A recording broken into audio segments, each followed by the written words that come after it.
So யாக்கோபு வந்து லாபான் வீட்டுக்கு போகிறாரு. லாபான் வீட்டுக்கு போயிட்டு அவங்க அவங்க எல்லாருமே வரவேற்கிறாங்க. வரவேற்று அதுக்கப்புறம் லாபானுக்கு வந்து 2 குமாரத்திகள் இருக்காங்க. ஒருத்தர் வந்து லேயாள், இன்னொருத்தர் வந்து ராகேல். ஓகேவா? ராகேல் வந்து ரொம்ப சௌந்தரியமாக அழகாக இருந்தாங்க. ஸோ இவர் வந்து வேலை செய்கிறாரு. வேலை செஞ்சு ராகேலை வந்து மனைவியாக எடுத்துக்கணும் அப்படின்னு சொல்லிட்டு அவருக்காக வேலை செய்கிறாரு.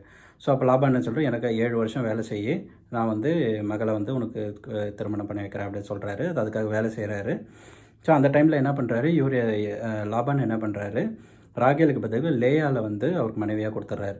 ஸோ அதுக்கப்புறம் வந்து கேட்குறாரு, ஏன் இப்படி பண்ணீங்க அப்படின்னு சொல்லிட்டு. அப்போ என்ன சொல்கிறாரு, மூத்தவள் இருக்கும்போது இளையவள் வந்து கொடுக்கக்கூடாது, நீ வேணா ஒன்று பண்ணு, இன்னொரு 7 வருஷம் வேலை செய்ய ராகேலுக்காக, அப்போ நான் அவளையும் மனைவியாக கொடுப்பேன் அப்படின்னு சொல்கிறாரு. ஸோ அந்த மாதிரி திருப்பி 7 வருஷம் வேலை செய்கிறாரு. அப்போ ராகேலையும் வந்து மனைவியாக கொடுக்குறாரு. இப்போ லாபான் என்ன பண்ணுறாரு, லேயாலுக்கும் ராகேலுக்கும் 2 வேலைக்காரங்களுக்கு கொடுக்குறாரு. சில்பால், அதுக்கப்புறம் பில்கால் அப்படின்னு சொல்லிட்டு 2 பேரை கொடுக்குறாரு. இப்போ இந்த மாதிரி டைமில் என்ன பண்ணுறாங்க, இவங்க 2 பேரும் வந்து ராகேலுக்கு வந்து மலடியாக இருந்தாங்க. அவங்க வந்து பிள்ளை இல்லாமல் இருந்தது. அதனால் வந்து கர்த்தர் லேயால் ஆசீர்வதித்து நிறைய பிள்ளைகளை கொடுத்தாரு.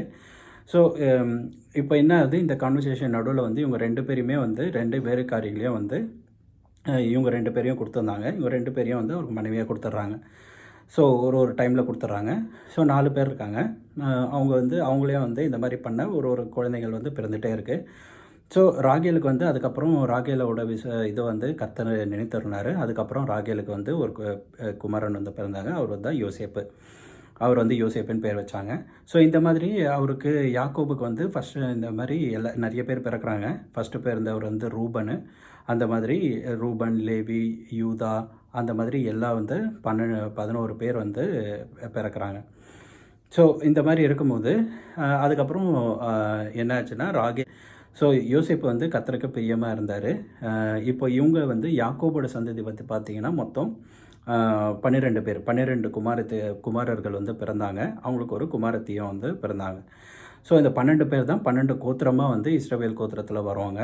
ஸோ இப்போ இந்த இடத்துல வந்து கர்த்தர் யாக்கோபுக்கு வந்து அவர் லாபான் வீட்டுக்கு போகிறதுக்கு முன்னாடி ஒரு தரிசனத்தில் அவருக்கு வந்து தோன்றி அவருக்கு ஒரு வாக்குத்தத்தம் கொடுக்குறாரு.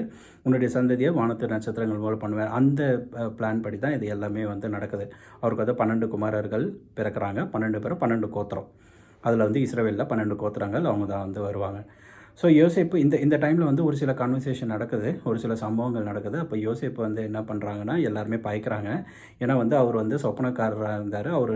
கர்த்தர் வந்து அவர் கூட இருந்தார். அவர் சொல்கிற எல்லாமே நடக்குது. அதாவது எல்லாருமே அவரை வணங்குற மாதிரி ஒரு சொப்பனம் கண்டாரு. அதை வந்து சொல்கிறாரு. அதை வந்து அவங்க யாரையும் ஏற்றுக்கல. அதுலேருந்து எல்லாருமே பயக்க ஆரம்பிக்கிறாங்க. அப்போ ஒரு சமயம் வந்து அவங்கெல்லாம் வெளியில் வேலை விஷயமா வெளியே போயிருக்கும்போது யோசேப்பு வந்து போகிறாரு. ஸோ யோசேப்பு வந்து அவங்கள தேடிட்டு போக சொல்லி யாக்கோபு வந்து அனுப்புகிறாரு. ஸோ யாக்கோபு அனுப்பும்போது இவரை வந்து என்ன பண்ணுறாங்க, பிடிச்சி பள்ளத்தில் போட்டுறாங்க. அவர் வந்து சாவடிக்கணும் தான் ஃபஸ்ட்டு இது பண்ணாங்க. அதுக்கப்புறம் வந்து பிடிச்சி பள்ளத்தில் போட்டுறாங்க. ஸோ பள்ளத்தில் போட்டுட்டு அதுக்கப்புறம் என்ன பண்ணுறாங்க, ரூபன் வந்து அவனை காப்பாற்றணும் அப்படின்னு சொல்லிட்டாங்களா. ரூபன் தான் வந்து ஃபஸ்ட்டு பையன். ஸோ அவர் வந்து காப்பாற்றணும்னு நினைக்கிறாரு. அதுக்கப்புறம் அவர் இல்லாத போது இந்த யூதா என்ன பண்ணுறாருன்னா, இவர் வந்து அந்த இஸ்மவேலர்கிட்ட விற்றுட்டு போயிடலாம். அதாவது ஆபிரகாமுக்கு நாகோருக்கும் பிறந்த இஸ்மவேலர் வந்து ஒரு தனி சந்ததியாக இருந்தாங்க. அவங்ககிட்ட விற்றுடலாம் எகிப்துக்கு போகிறதுக்கு அப்படின்னு சொல்லிட்டு அவங்க வந்து எகிப்தில் இருந்தாங்க. ஸோ எகிப்தில் விற்றுடலாம் அப்படின்னு சொல்லிட்டு சொன்னாங்க. அந்த மாதிரி விற்றுறாங்க. விற்றுட்டு அதுக்கப்புறம் அவங்க தகவல் சொல்கிறாங்க, இந்த மாதிரி யாரோ வந்து இவரை சாவடிச்சிட்டாங்க, அவருடைய அங்கியை மட்டும் பலவர்ண அங்கியை மட்டும் எடுத்துகிட்டு வந்து அவர்கிட்ட கொடுக்குறாங்க. இந்த மாதிரி இதுவும் தான் பாருங்கள். அப்போ வந்து மனசு ரொம்ப கஷ்டப்படுறாங்க. ஸோ அதுக்கப்புறமா தான் வந்து ராகேலுக்கு இன்னொரு கடைசியாக வந்து ஒருத்தர் பிறக்கிறாரு. அவர் வந்து பென்யமின். ஸோ அவர் கடைசியாக வந்து பிறக்கிற 2வது பையன். ஸோ இப்போ என்ன ஆகுது, யோசேப்பு வந்து எகிப்துக்கு போயிடுறாரு. எல்லாமே கர்த்தருடைய திட்டத்தின்படி தான் வந்து நடக்குது. ஸோ எதுக்காகனா, அவங்க வந்து அங்கே போகணும். அதாவது தேசத்தில் வந்து பஞ்சம் வரப்போகுது. ஸோ பஞ்சத்தினால வந்து அவங்க எல்லாருமே பாதிக்கப்பட போகிறாங்க. அதை காப்பாற்றுக்காக அங்கே போனாங்க. ஸோ யோசேப்பு வந்து அங்கே போவார். யோசேப்புக்கு பல சோதனைகள் அங்கே வந்து வருது. அவங்க போத்திபார் அப்படின்னு சொல்லிட்டு ஒருத்தர் வீட்டுக்கு போகிறாங்க. ஸோ இவங்கெல்லாம் இங்கே இருக்காங்க. இந்த யாக்கோபு அவங்களுடைய இது எல்லாமே வந்து இங்கே இருக்கிறாங்க. யாக்கோபு வந்து என்ன பண்ணுறாரு, அவங்க அந்த இதில் வந்து இருக்கார். அதாவது கானான் தேசத்துக்கு வரத்துக்கு முன்னாடி லாபான் கிட்ட தான் இருக்கார். ஸோ லாபானோட இடத்துல இருக்கும்போது அவங்களுக்கு வந்து ஆடு மாடுகள்லாம் நிறைய பழுகி பெருகுச்சு. ஸோ அந்த இடத்துல இருக்கும்போது என்னாச்சுன்னா, இவர் வந்து நிறைய நல்ல உண்மையாக உத்தமமாக தான் வேலை செஞ்சார். ஆனால் வந்து அவங்களுக்குள்ளே நிறைய பிரச்சனைகள் வந்தது. ஸோ அதனால் என்ன பண்ணாருன்னா இவர் லாபான் கிட்ட சொல்லாமல் நைட்டோட நைட்டாக எல்லாத்தையுமே அவருடைய ஆடு மாடுகள் அவர் சம்பாரித்த எல்லா விதமான ஏன்னா இதுக்கு முன்னாடி இன் டீட்டெயிலாக வந்து போய் பார்த்தோன்னா அந்த ஆடு மாடுகள் குட்டி அந்த வரியுள்ள புள்ளியும் வரியுள்ள ஆடுகள் அந்த மாதிரி நிறைய ஆடுகள் அந்த சம்பவம்லாம் நடக்கும். இதை வந்து தனித்தனியாக பிரித்து பார்ப்பாங்க. இது எல்லாத்துலேயுமே வந்து கர்த்தர் வந்து யாக்கோபு கூட இருந்து யாக்கோபுக்கு ஃபேவராக தான் எல்லாமே பண்ணியிருப்பார். யாக்கோபுடைய நீதி அதில் வந்து விளங்கும். ஸோ அதனால் என்ன பண்ணாலும் வந்து இதுக்கு மேலே வந்து இவர்கிட்ட இருக்கிறதா வேலைக்காகாது அப்படின்னு சொல்லிட்டு அவர் கிளம்பி நைட்டாக எல்லாத்தையும் கிளம்பி போகிறாரு. கிளம்பி பெண்கள் அவருடைய மனைவிகள் குழந்தைகள் எல்லாருமே கூப்பிட்டுட்டு அவரோட பிள்ளைகள் எல்லாத்தையும் கூப்பிட்டுட்டு கிளம்பி வராரு. ஸோ கிளம்பி வரும்போது அவர் என்ன பண்ணணும், இங்கே வரணும். அதாவது ஈசாக்கு இருந்த இடத்துல ஈசாக்கு மறிச்சிட்டாரு. ஸோ இறந்துட்டார். அந்த இடத்துக்குள்ள வரணும். அந்த இடத்துல வந்து ஏசா இருக்கான். அதாவது யாக்கோபோட அண்ணன் ஏசா அவனை இது பண்ணணும்னு சொல்லிட்டு வெயிட் பண்ணிகிட்ருக்காரு. அதை வந்து பயந்து சொல்லிட்டு இவர் வராரு. இவர் என்ன பண்ணுறாரு, முன்னாடியே வந்து அந்த பயத்தில் அவருக்கு முன்னாடியே வெகுமதிகளை அனுப்புகிறாரு. இந்த மாதிரி ஏசாவை வந்து பார்க்குறதுக்கு வரேன் அப்படின்னு சொல்லிட்டு சொல்லி அனுப்புகிறாரு. ஸோ ஏசாவை அவர் எதிர்கொண்டு வராரு. அப்போ அந்த டைமில் வந்து யாக்கோபு வந்து கர்த்தர்கிட்ட போராடி ஒரு ஆசீர்வாதத்தை பெற்று அதுக்கப்புறம் இனிமேல் வந்து உன் பேர் என்ன அப்படின்னு கேட்குறாரு. யாக்கோபு. இனிமேல் உன் பேர் யாக்கோபுன்னு சொல்லாமல் இனிமேல் இஸ்ரவேலுன்னு நீ வந்து உன்னை அழைப்பாங்க அப்படின்னு சொல்லிட்டு உனக்கு இஸ்ரவேல் என்னும் பேர் இருப்பதாக. அப்போ தான் கர்த்தர் தான் வந்து இஸ்ரவேல்னு கொடுக்குறாரு. அதுதான் இப்போ இருக்கிற இஸ்ரவேல் தேசம். ஸோ இஸ்ரவேலுக்கு தகப்பனிவர். சரிங்களா? ஸோ இப்போ இந்த மாதிரி இருக்கும்போது அப்புறம் ஏசா கிட்ட வந்து வராரு. ஸோ ஏசா வந்து அவர் கட்டி அணைத்து கொண்டு முத்தம் கொடுத்து இவர் எதிர்பார்த்த மாதிரி எதுவும் நடக்கலை. அவர் வந்து எல்லாமே சொல்லிட்டு நீ வந்து இரு அப்படின்னு சொல்லிட்டு அப்புறமா தான் இவங்க வந்து அந்த ஏசா கூட போயிட்டு அந்த கானான் தேசத்தில், அதாவது ஏசாவை தாண்டி போயிட்டு அந்த கானான் தேசத்தில் இருக்காங்க. அதுக்கப்புறமா தான் இந்த மாதிரி சம்பவங்கள் யோசேப்பு சம்பவங்கள்லாம் எல்லாமே நடக்குது.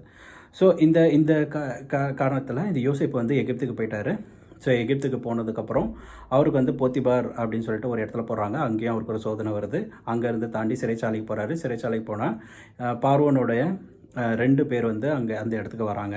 பானபாத்திரக்காரனும் இன்னொருத்தர் வந்து அவருக்கு வந்து அப்பம் சுடுறணும். 2 பேரும் வந்து தவறு செஞ்சு வராங்க. அப்போ வந்து அதுக்கு வந்து ஒரு சொப்பனம் வருது. ஸோ சொப்பனத்தில் வந்து அவங்களுக்கு இது கொடுக்குறாரு, விடை கொடுக்குறாரு. ஸோ அதே மாதிரி நடக்குது. அதுக்கப்புறம் என்னாச்சு, இவங்க 2 பேர் அதை மறந்து போயிடுறாங்க. ஆனால் இவர் வந்து சிறைச்சாலையில் தான் இருக்கார், யோசேப்பு. ஸோ யோசேப்பு வந்து அதுக்கப்புறம் இருக்கும்போது கர்த்தர் வந்து யோசேப்பை வந்து என்ன, கர்த்தர் வந்து யோசேப்பு கூடவே தான் இருந்தார் எப்போவுமே. அவர் வந்து உண்மையும் உத்தமமாக இருந்தார் யோசேப்பு. எந்த இடத்துலையும் பாவமும் செய்யாத ஒரு மனிதர். ஸோ அந்த டைமில் வந்து பார்வோனுக்கு ஒரு கனவு வருது. அதாவது பஞ்சம் கனவு. 7 வருஷம் பஞ்சம், 7 வருஷம் செழிப்பு அப்படின்னு சொல்லிட்டு ஒரு கனவு வருது. ஸோ அதை வந்து யாராலையும் சொல்ல முடியல. அப்போ வந்து இந்த பானபாத்திரக்காரன் வந்து பார்வோனுக்கு சொல்லி இந்த மாதிரி ஒரு பையன் இருக்கான் எகிப்திய, அதாவது அந்த ஒரு மகன் வந்து நான் பார்த்தேன் சிறைச்சாலையில் அப்படின்னு சொல்லிட்டு சொல்கிறாரு. ஸோ அப்படி சொல்லும் போது அவரை கூப்பிட்டு வந்து அவர் இந்த மாதிரி சொல்கிறாரு, இந்த மாதிரி ஒரு அதிகாரி ஏற்படுத்துங்க. இந்த மாதிரி 7 வருஷம் ஃபஸ்ட்டு செழிப்பு வரப்போகுது, அதுக்கப்புறம் 7 வருஷம் பஞ்சம் வரப்போகுது, ஒரு அதிகாரி ஏற்படுத்தி அதை பார்த்துக்கங்க அப்படின்னு சொல்லிட்டு சொல்கிறாரு.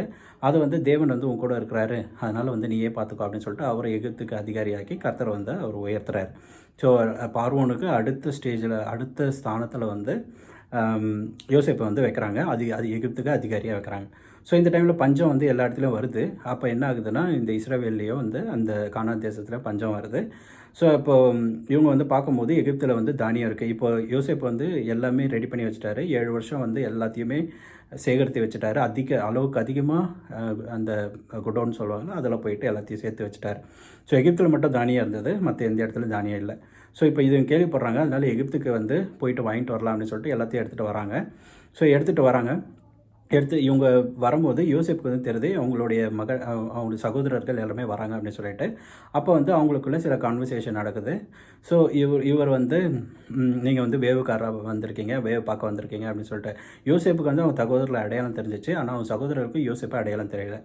ஏன்னா வந்து கொஞ்சம் சின்ன வயசாக இருக்கும்போது அமிச்சது. இப்போ வந்து அவர் அதிகாரியாக இருக்கிறதுனால அவருக்கு தெரியல.